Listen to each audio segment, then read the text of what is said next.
ሰላም ውድ ተከታታዮች፣ ዛሬም እንደተለመደው አሪፍ የህንድ ፊልም ይዘንላችሁ መጥተናል። ከመጀመራችን በፊት እስካሁን ቻናሉን ሰብስክራይብ ካላደረጋችሁ አሁኑኑ በማድረግ ቪዲዮ ከተመቻችሁም ደግሞ ላይክ መጫን እንዳትረሱ። ዛሬ ፊልማችን የሚጀምረው በፈረንጆቹ 2019 ዓ.ም በፓኪስታን ሀገር ነው። ካፒቴን ቃድር በካንሰር ህመም ምክንያት በጣም ተዳክሟል።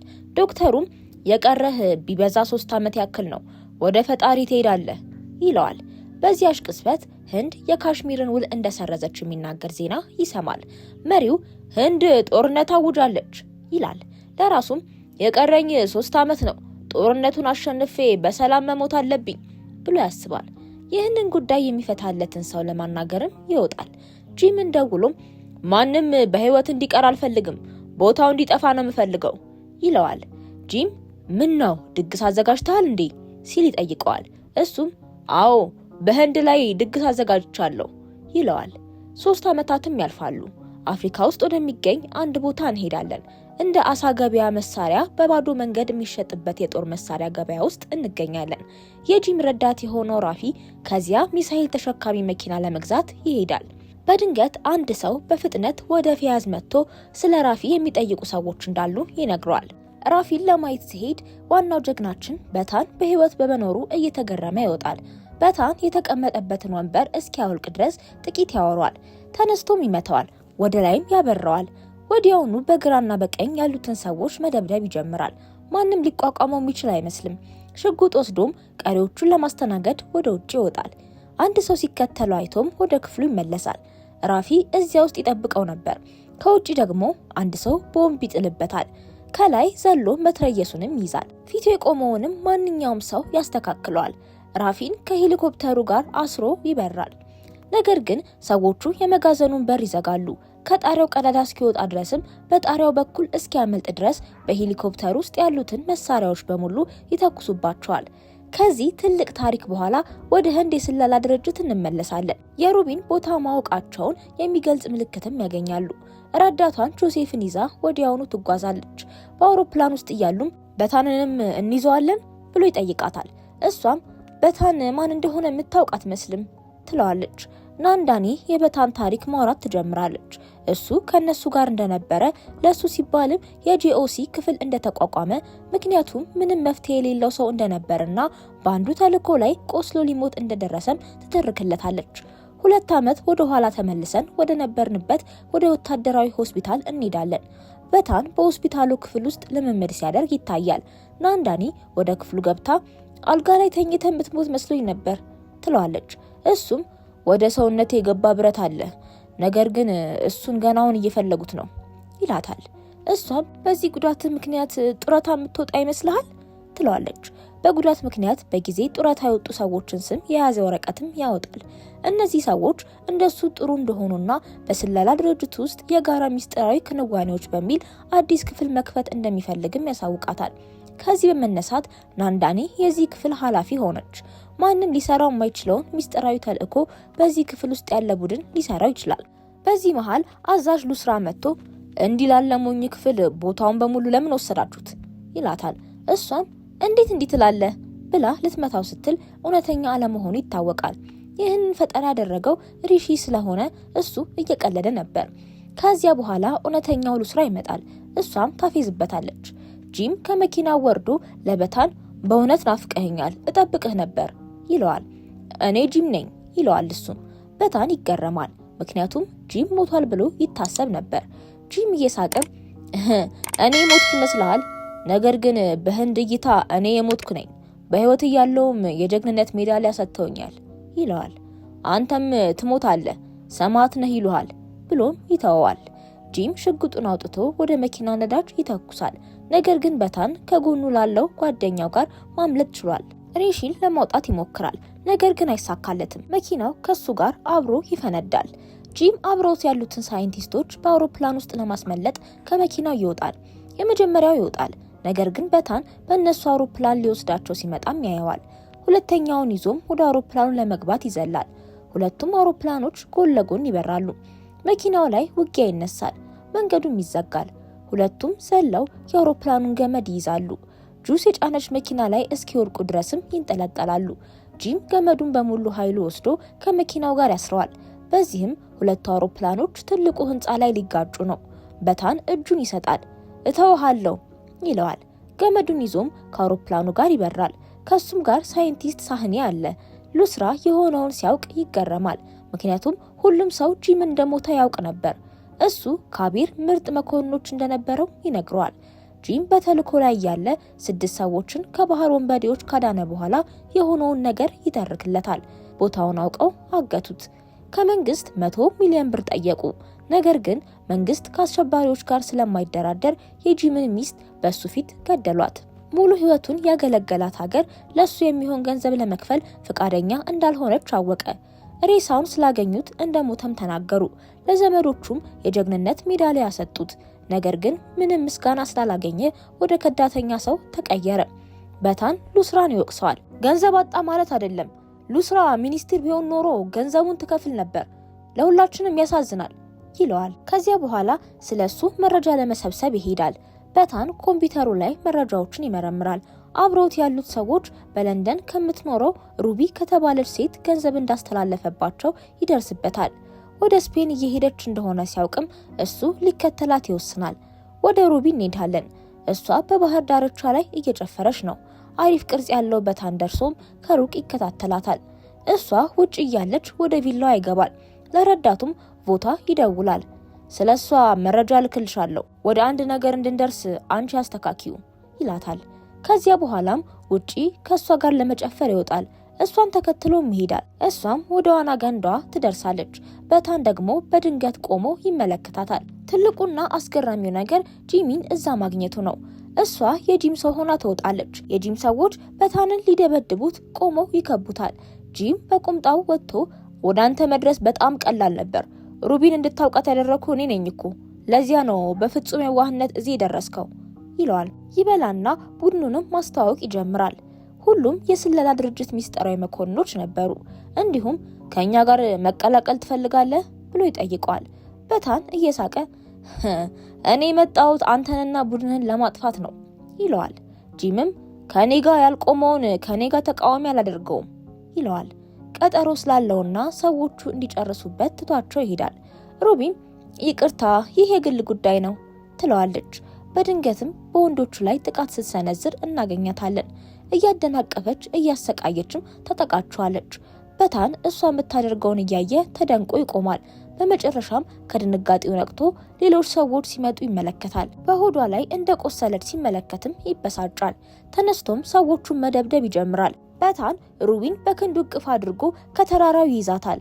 ሩቢ ትንሽ እያለች ሰራዊቱ መጥቶ አባቷን ሲወስዱትና እስኪሞት ድረስ ሲያሰቃዩት እንመለከታለን። በድንጋጤም ከእንቅልፏ ትነቃለች። ምክንያቱም የሆነው ነገር ሁሉ በህይወቷ ውስጥ ጥቁር ነጥብ ነበርና። ከሆዷ ውስጥ ጥይት ካወጣላት በኋላ በህልሟ ስትጠራው ስለነበረው አባቷም ይጠይቃታል። እሷም በመካከለኛው ምስራቅ ጋዜጠኛ ነበር፣ ሰዎች የሚኖሩበትን ሀገር እውነት የሚያውቁበትን ብዙ ነገሮች አትሞ ስለነበር ሰራዊቱ ወስዶ ገደለው ትለዋለች። እሱም ብልህ መኮንን በመሆኑ የህይወቷን ታሪክ ያውቃል። ከዚያም ይህንን ተልእኮ ለመጨረስ አሁን እንዴት አብረን እንሰራለን ይላታል። እሷም ራኬት ቢች የሚባል ነገር አለ እና እሱ ነው ጂም ሙሉን ዓለም እንዲያጠፋ የሚረዳው፣ በጣም ኃይለኛ መሳሪያ ይመስላል ትለዋለች። አሁን ሩሲያ ውስጥ ይገኛል።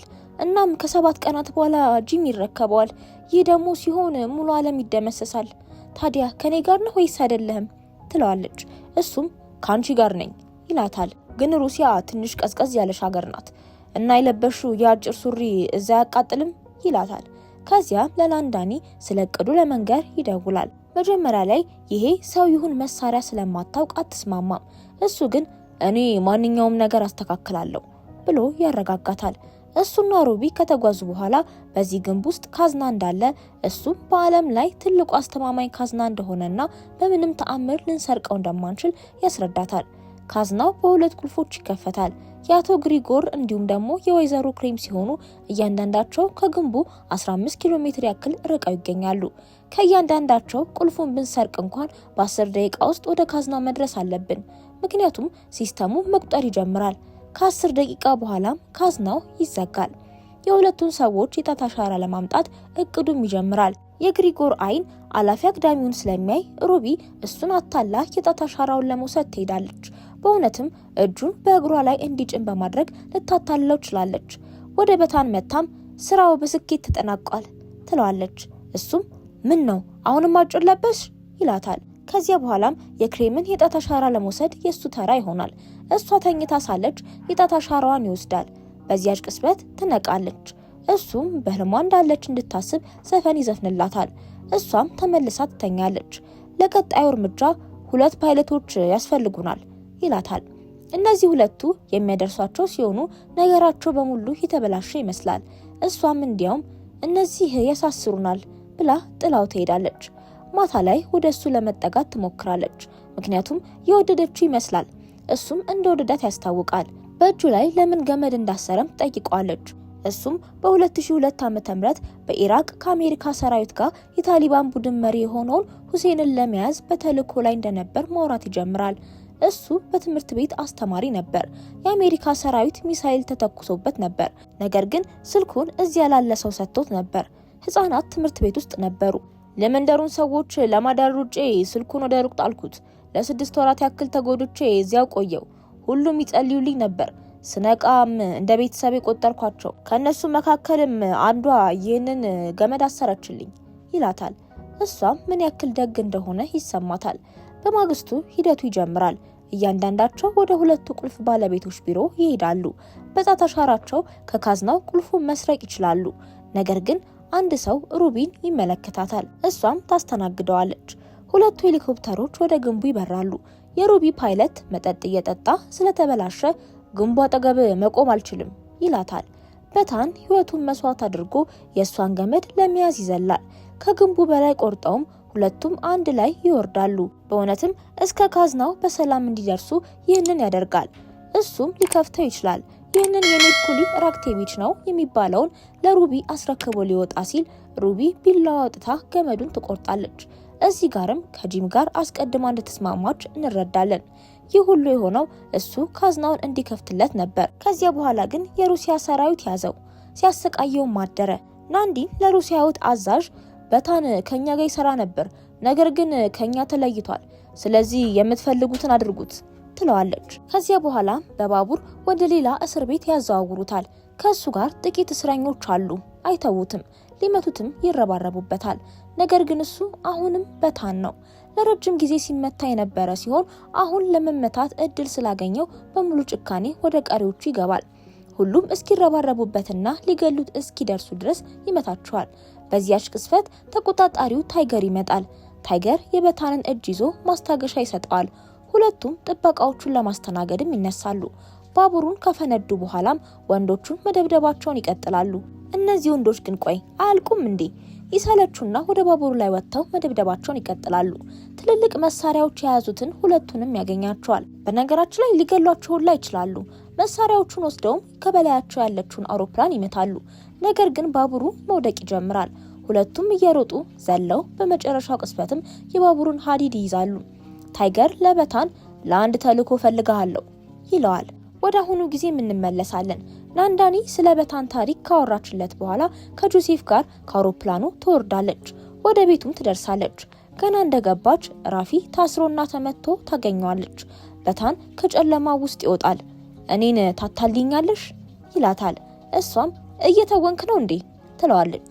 እሱ ታስሮ በነበረበት ጊዜ በጣቱ ሚስጥራዊ መልእክቶችን ይልክላት እንደነበር እንረዳለን። እሷም ታይገር ሊያድነው እንደመጣ አሳውቀው ነበር። ይህ ሁሉ እቅድ እንደነበርና አታላይ እንዳልሆነችም እንረዳለን። ሩቢ ፓሪስ ውስጥ ታይታለች ትለዋለች። እሱም መሄድ አለብኝ ይላል። እሷም በእውነት እየተጓዘች ሳለ አንድ ሰው ይከተላታል። እሱን ለመያዝ ወደ ጎን መንገድ ትወስደዋለች። ነገር ግን የሚይዛት ሰው እሱ ነው። የታወቀ ሰው ሆኖ ይወጣል። ለተከተላት ሰው እኔና እሷ ብቻ እንድንሆን አንተ ወጣ ይለዋል። ለሷም ከኔ ምን እንደምትፈልጊ ንገሪኝ። ምን ትፈልጊያለሽ? ፎቶዎችን አይቼ እንደምመጣ ታውቂያለሽ። ስለዚህ ፍጠኚ፣ ምን እንደምትፈልጊ ተናገሪ ይላታል። እሷም ራክቴቪች ማን እንደሆነ ማወቅ አትፈልግም ትለዋለች። ወደ ክፍሏም ወስዳ እሱ የፈንጣጣ በሽታ እንደሆነ ታስረዳዋለች። ጂም ይህንን በሽታ በጦርነት ውስጥ ሰዎችን ለመግደል እንዳገለገለበትም ተናግረዋለች። ምክንያቱም በሽታውን አሻሽሎ እንደ ኮሮና አድርጎት ነበር። በዱባይ ያሉ ሳይንቲስቶችም ሊያግዟት ይህንን ነገር አድርገዋል።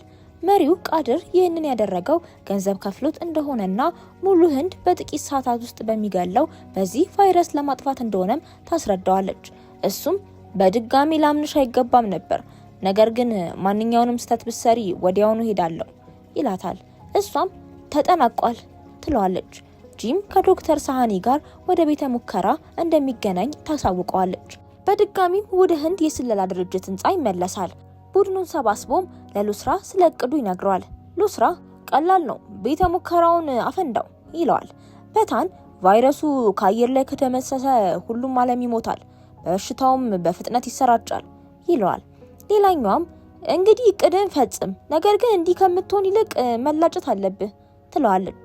ከዚያ በኋላ ጂም በቤተ ሙከራ ውስጥ እያለ ዶክተሩ ይህን የምታደርገው ስለ ገንዘብ ነው ይለዋል። ጂምም ባንክ መስረቅ እችል ነበር፣ ነገር ግን ሚስቴና ልጄን ስለሰረቁብኝና ህንድ እንዲኖሩ ገንዘብ መክፈል ስላልፈለገች አሁን ገንዘብ እንዲከፍሉ እለምናቸዋለሁ፣ ነገር ግን አሁንም ይሞታሉ ይለዋል። በድንገት በታንና ሰዎቹ ወደ ቤተ ሙከራው ሲገቡ እናገኛቸዋለን። ጥበቆቹንም ይገላሉ።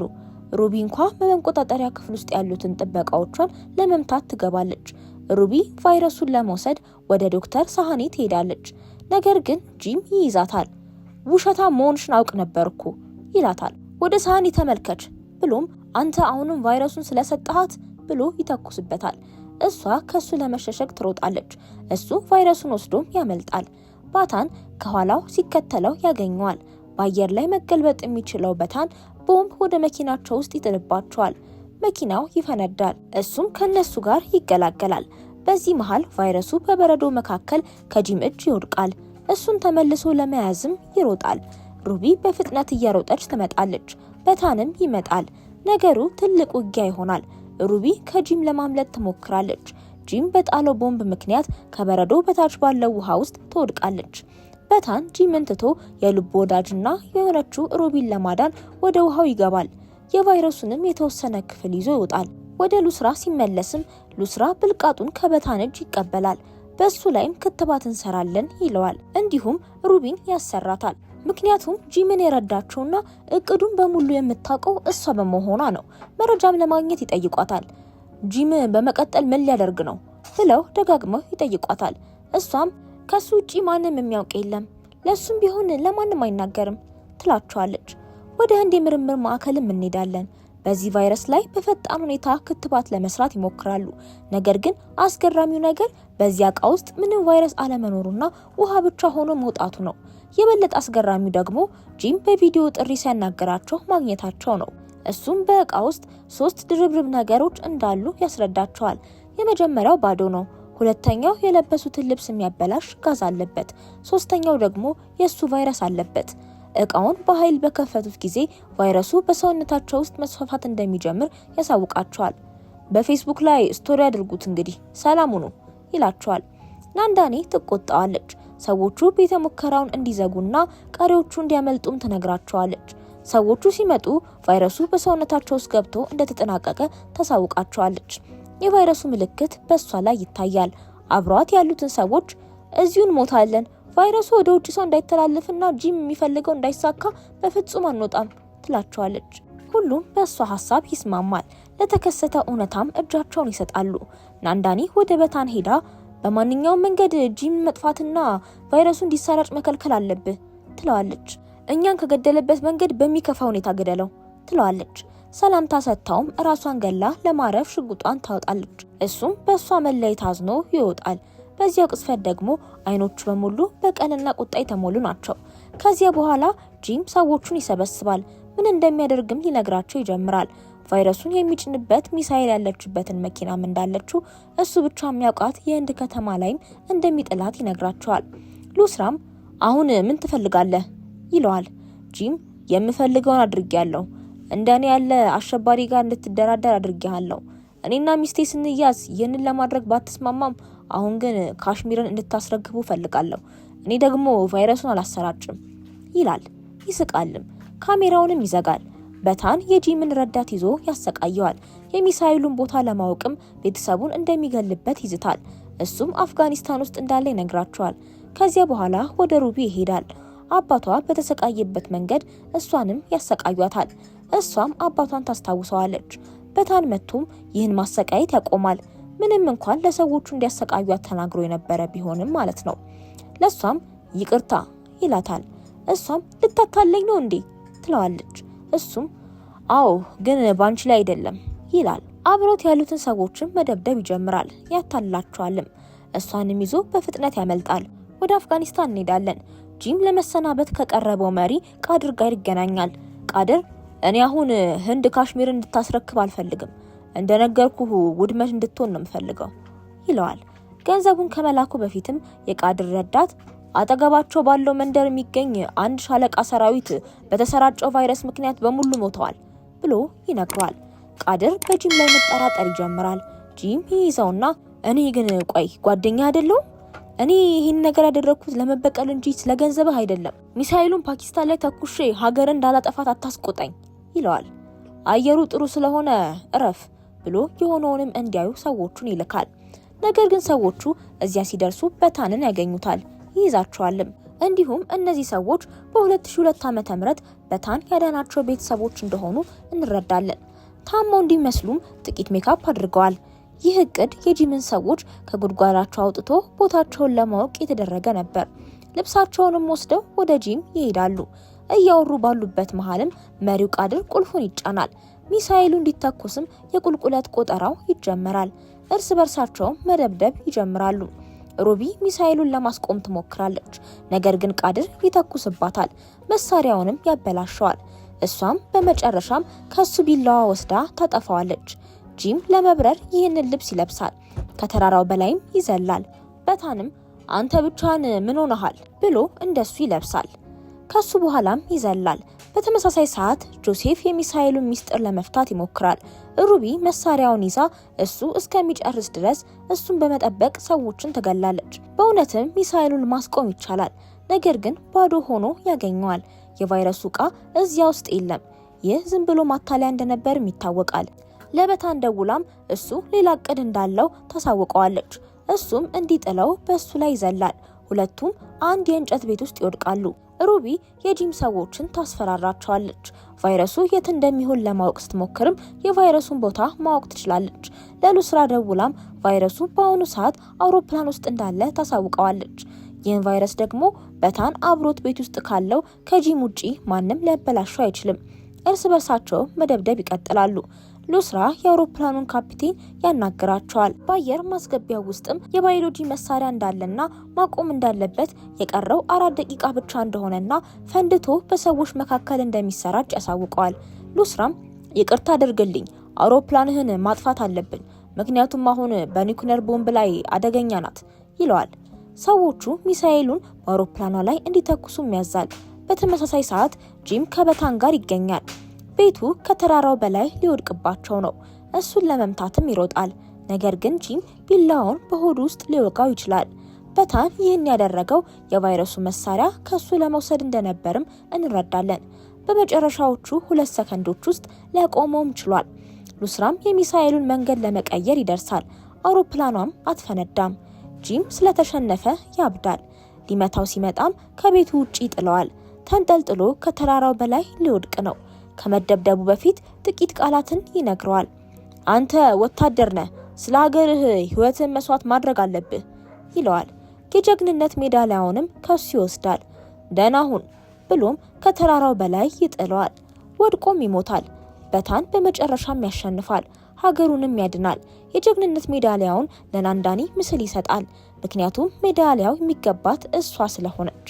ሉስራ ሀገሪቱን ብቻውን ስላዳንካት ይህንን ክፍል እንድትይዝና ሰዎችን እንድትሰበስብ ከኛ ጋር እንድትሆንም እንፈልጋለን ይለዋል።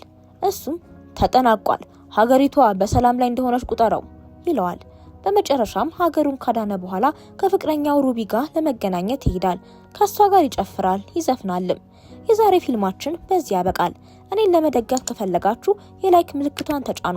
እስካሁን ሰብስክራይብ ካላደረጋችሁ ቻናሉን ሰብስክራይብ አድርጉ። በሌላ ሸጋ ፊልም እስከምንገናኝ ድረስ ደህና ቆዩን።